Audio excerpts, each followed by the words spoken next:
জাপানিজরা বিদেশিদের বাসা ভাড়া দিতে চায় না কি কারণে, তার কয়েকটা মেন রিজন যদি আমি আপনাদেরকে বলি। প্রথমত হলো যে এখানে যে গমি মানে ময়লাগুলো যে আপনি ফেলবেন বিভিন্ন রকমের, যেমন আপনার রান্নাঘরের ময়লা আলাদা আছে, প্লাস্টিক আছে, বোতল আছে, ক্যান আছে, তারপর আপনার কাঁচের বোতল আছে, এগুলো বিভিন্ন নিয়মে ফেলতে হয়, সপ্তাহে 2 দিন 3 দিন 4 দিন এরকম আর কি বিভিন্ন নিয়ম আছে, এগুলো ফলো করে না, সবকিছু একবারে একসাথে করে ফেলে দেয়।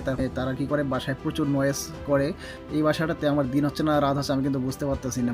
ফরেনাররা খুব বেশি হই হুল্লোড় করে, যার কারণে পাশের বাসা থেকে দেখবেন যে মানে বিনা নোটিসে আপনার জাস্ট পুলিশকে ফোন দিবে এবং আসবে, আসার পর আপনাকে থামানোর চেষ্টা করবে। দেখা যাচ্ছে রাত 12টা 1টার দিকে ওয়াশিং মেশিন আছে, ওয়াশিং মেশিন ইউজ করতেছে, পাশের লোকের সমস্যা হইতেছে, তারপর আপনার বাসায় প্রচুর পরিমাণ ভিজিটর আসতেছে, অনেক আপনার ফ্রেন্ড আসতেছে, হই হুল্লোড় করতেছে। এইগুলো কারণে কিন্তু মূলত বাসা ভাড়া দিতে চায় না ফরেনারদের।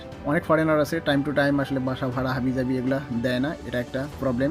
মূলত এই কয়েকটা কারণের জন্যই ফরেনারদের আসলে রেন্ট দিতে চায় না বাসা জাপানে। সবাইকে ধন্যবাদ।